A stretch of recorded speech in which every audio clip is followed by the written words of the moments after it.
uno.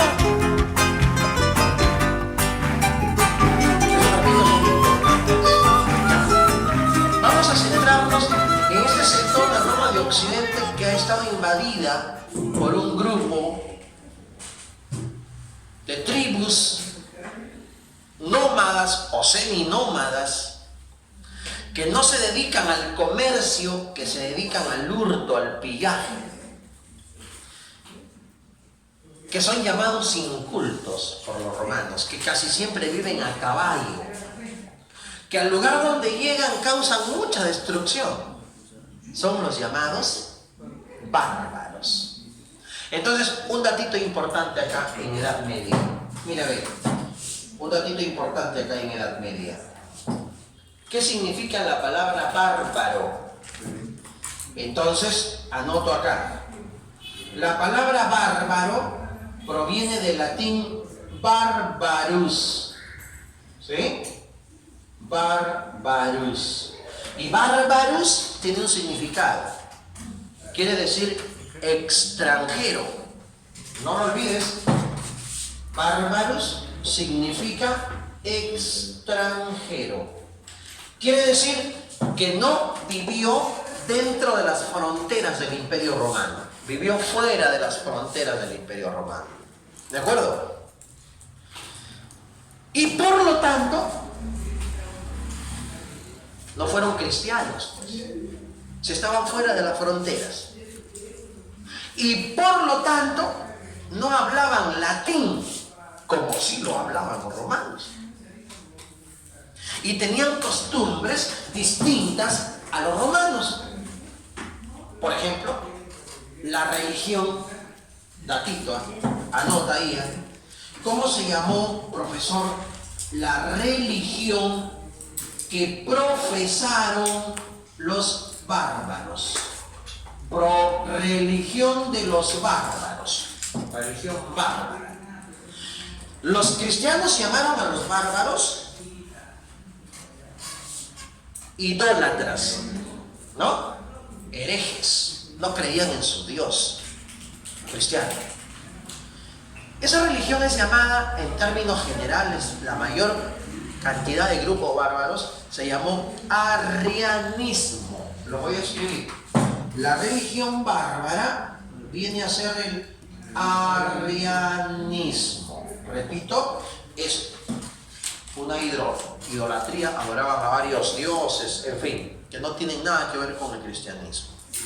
¿De acuerdo? A ver. A estos bárbaros se les llamó también tribus germánicas. Lo voy a anotar. Los bárbaros fueron llamados, los bárbaros por los romanos fueron llamados germánicos. ¿De acuerdo? Germánicos. Listo, en términos así genéricos. Pero hay algo muy importante. Estos bárbaros fueron muchos. Cada tribu con distinta costumbre.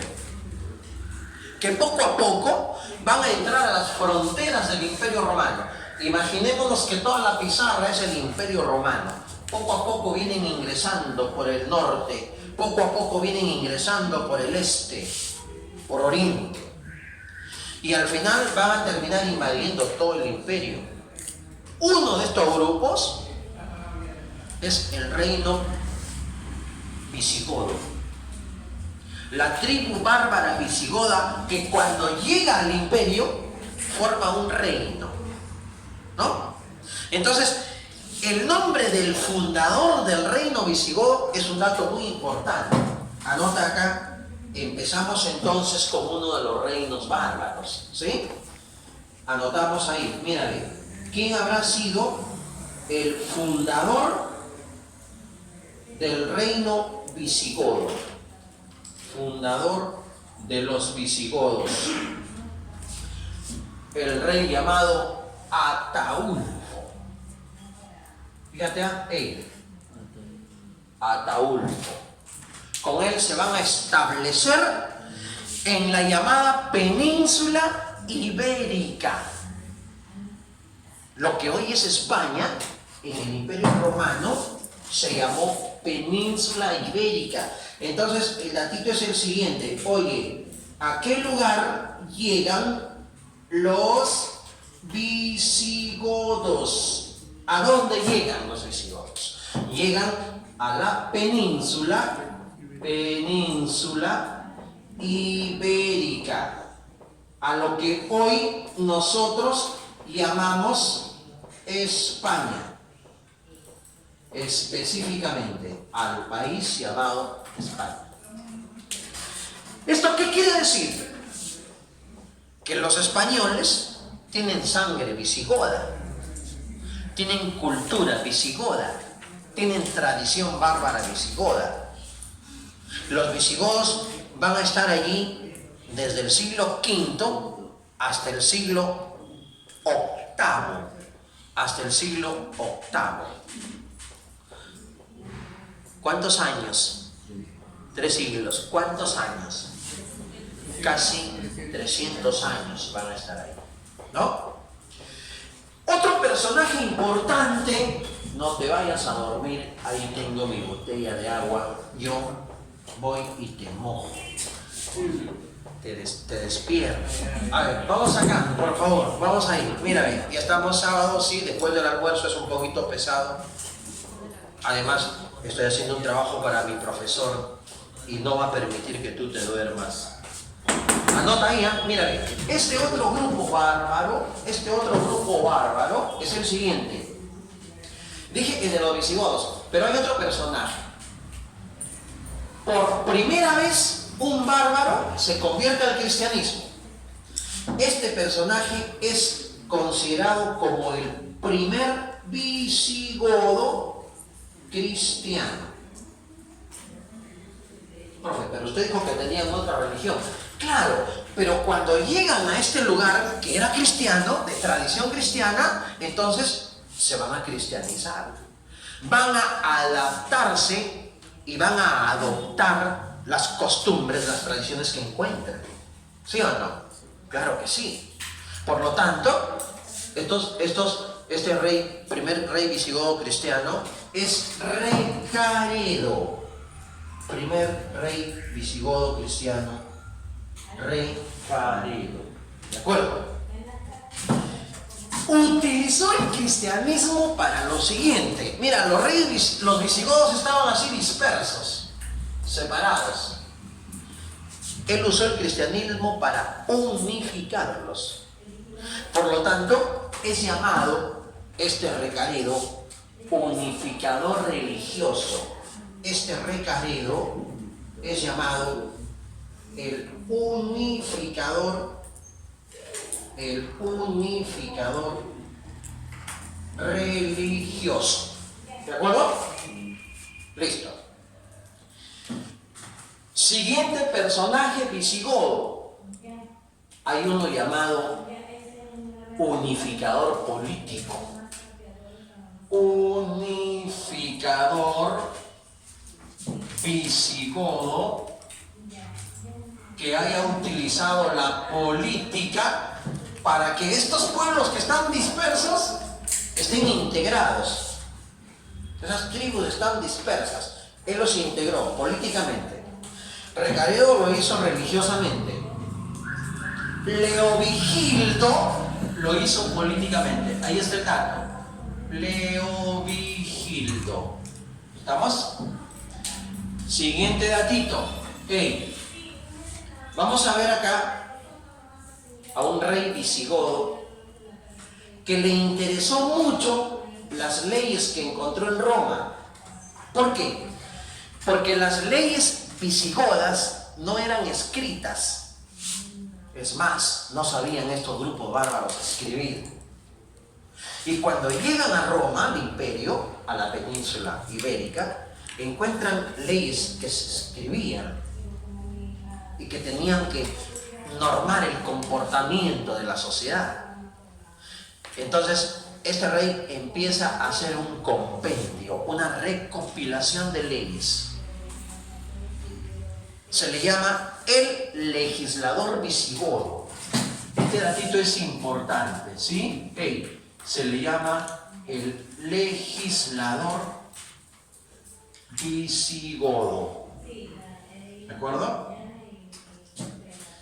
Él es Recesvinto. Recesvinto. Ahora, ¿cómo se llamó? Acá está el otro datito relacionado con Recesvinto. ¿Cómo se llamó la obra legal, jurídica, que recopiló Recesvinto? Se llamó El Fuero Juzgo. Lo escribo. La obra que hizo Recesvinto fue El Fuero Juzgo. Este documento va a ser importante porque va a ser la base de toda la legislación española de la Edad Media. O sea, en la Edad Media, los españoles, para que elaboren sus leyes, necesitaron un respaldo. Y ese respaldo fue el fuero juzgo. Entonces Recesvinto cobra mucha importancia, ¿no? Siendo un bárbaro, siendo un personaje que estaba, pues, venido de otro lugar, se interesó por las leyes y aportó mucho para la cultura española. Lo voy a poner entre paréntesis aquí el fuero juzgo, ¿de acuerdo? Base legal española medieval. Base legal española medieval. Entonces, estamos con los visigodos. Otro datito visigodo antes de pasar al siguiente grupo bárbaro. ¿Quién habrá sido el último rey visigodo? ¿Quién habrá sido el último rey visigodo? Profe, ¿y por qué fue el último? ¿Qué ocurrió? ¿Hubo terremoto? ¿Hubo fenómeno del niño? ¿Qué ocurrió? No, estamos en España, ya no hay fenómeno del niño. Último rey visigodo, Don Rodrigo.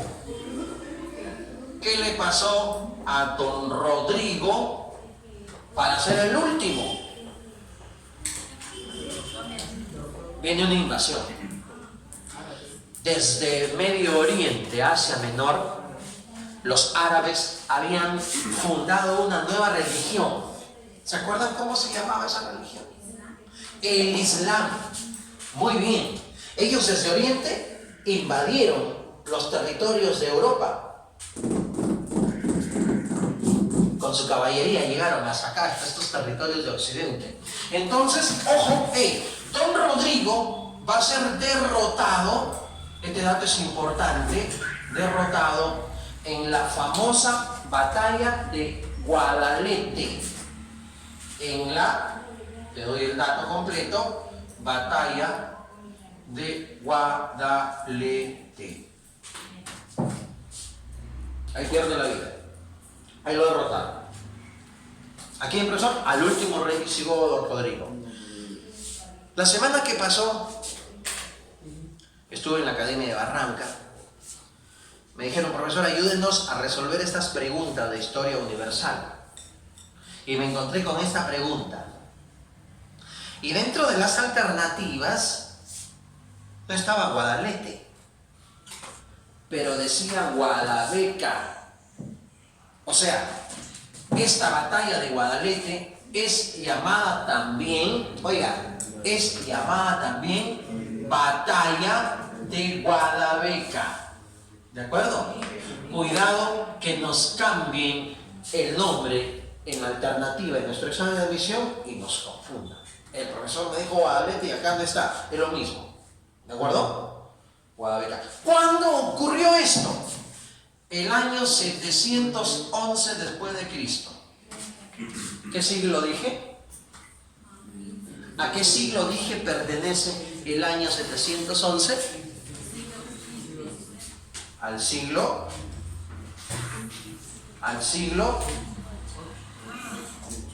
8. Claro. El siglo 8 comprende desde el 701 al 800. Es el 8. Ojo ahí, ¿Quién lo derrotó? Derrotado en la batalla de Guadabeca o Guadalete, ¿por quién lo derrotó? El jefe de las tribus árabes. Él fue Tarik. Este Tarik comandaba las tropas árabes y él lo derrotó. ¿De acuerdo? Final de los visigodos.